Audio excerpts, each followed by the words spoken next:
The Family Times in Wilmington, Delaware rejected me.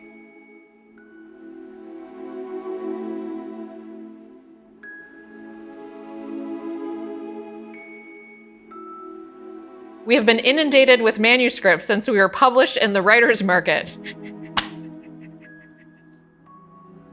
Family Times can't keep up.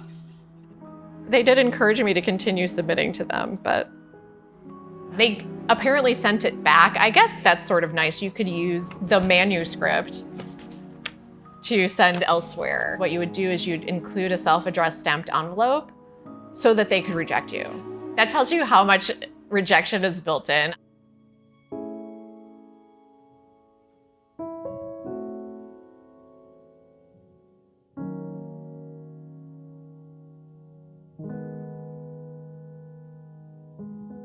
So this is probably like freshman year of college. It's about how great I am and how much my sister loves me. Seriously, that's really what it is. I'm sorry, but it's true. And it's called Beauty in the Eyes of the Beholder. I had gone home from campus one weekend to visit my family, and my mom was telling me how much my 8-year-old sister, who is 10 years my junior, missed me. As evidence of this, my mom brought out an essay, I put that in quotes, which is sort of rude, my sister had written for school about her best friend. Guess who her best friend is, my mom said, her brown eyes beaming as she handed me 3 sentences printed with great care on that grade school paper with inch-wide thick pink and blue dotted lines. My best friend is my sister, Jenny. It said, I miss her very much. She is a journalist and she goes to Northwestern University. Now, 1 year later, I've felt the pride of seeing my byline on newspaper stories several times, but I've never since experienced, oh my God, this is killing me. I've never since experienced the overwhelming beauty of that moment. That little girl was just beginning to form her self-image and her lifelong goals with me as a model of womanhood and a best friend. It brought to a culmination everything in my life for which I'd worked since I was my sister's age. So also just note, I've been working since I was 8 in this scenario. Knowing that I've touched my sister's life as her role model gives me more satisfaction than touching the lives of hundreds of faceless people. I've thought since I was her age, when I was a tiny girl creating plays to be performed in my garage, that I could write down my feelings and observations, and that by doing so, I could share my beauty with the world. I knew I had something to say to someone, if only someone would listen. I churned out manuscript after manuscript and sent them all out to publications in hopes of launching a full-blown freelance career at the tender age of 14. The fact that well-qualified adults could not get themselves published did not stop me. Instead of becoming a published author, I built up a collection of pre-printed rejection slips and a high tolerance for failure. I just wanted to share with others a little truth and beauty they wouldn't see without my help. So I became a journalism major. And now, through internships and summer jobs, I've written for newspapers and magazines. Through my fiction, which is truly my naked soul, my beauty in its element remains locked in a drawer with no hope of seeing the light of day for a while.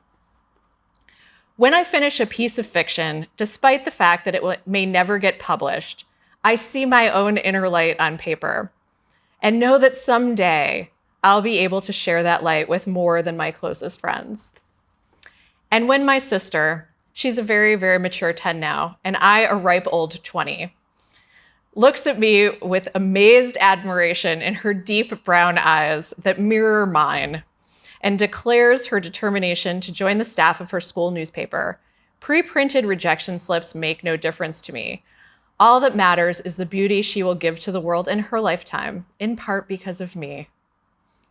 It's not bad. It did cheer me up a little bit too. I think it's really interesting to think back to having sent out stuff in my teens and been rejected a bunch of times. I kind of remember that for the most part, I didn't tell them I was a teenager. It was sort of a little bit of a point of pride for me. Of course I was gonna get rejected because no one was gonna give me that pity like, oh, but it's really cute that she's 13, you know? And I do think that made a difference in the end because I got a ton of rejections. And while I thought I was special, I also realized a bunch of people may not want what I'm selling. So I think I got really used to that, and it just doesn't bother me that much. Like, it genuinely doesn't bother me on a regular basis in my current career when things are rejected. I mean, big things, of course, or something I really think is a good idea that doesn't go as a book is a bummer, but like, I'm like, this is good. Like, it's stupid that people are rejecting it, but it's never like I am bad and should stop. It's the only way you can be an author and keep going. Like, the people who become published authors get there by getting rejected a ton of times.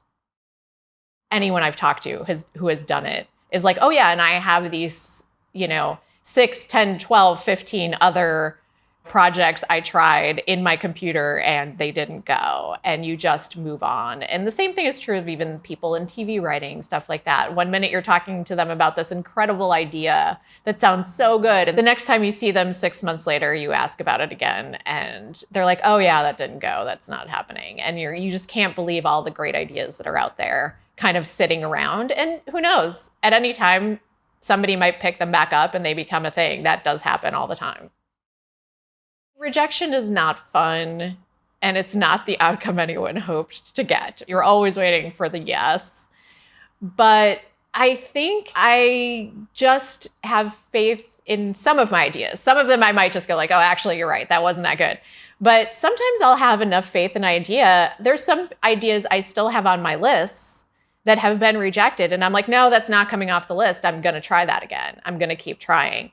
And there's just some ideas where I know that it's good. And maybe what I've learned over time is that most of the rejections come because of business reasons, not because I am bad at my job or because I don't have good ideas. And it's important, of course, to check. If you're getting a lot of rejections, you should also make sure, maybe run it by someone else, see if it's a good idea, see if you need to improve your writing or whatever your skill set is. But, I think balancing that with, no, I know this is a good idea, and keeping at it. Whether it's a good idea that is being rejected or it's inherently not a great idea, talk to other people. I think that really helps. And you might have people in your life who are going to just say like, oh, of course it's great no matter what you say, which is fine. But I have learned, I think, to tell the difference between people being polite and people who seem like really psyched when you tell them the idea. I can tell when I tell someone my book idea, whether they're like, oh, that's nice, or they're like, oh, that's so cool, and then you could do this, and then you could do that, or would it be like this? Like, you can tell the difference, and that's a good thing to kind of hone in on. See how people are reacting really. Did they really seem stoked, or were they more like, that sounds nice for you?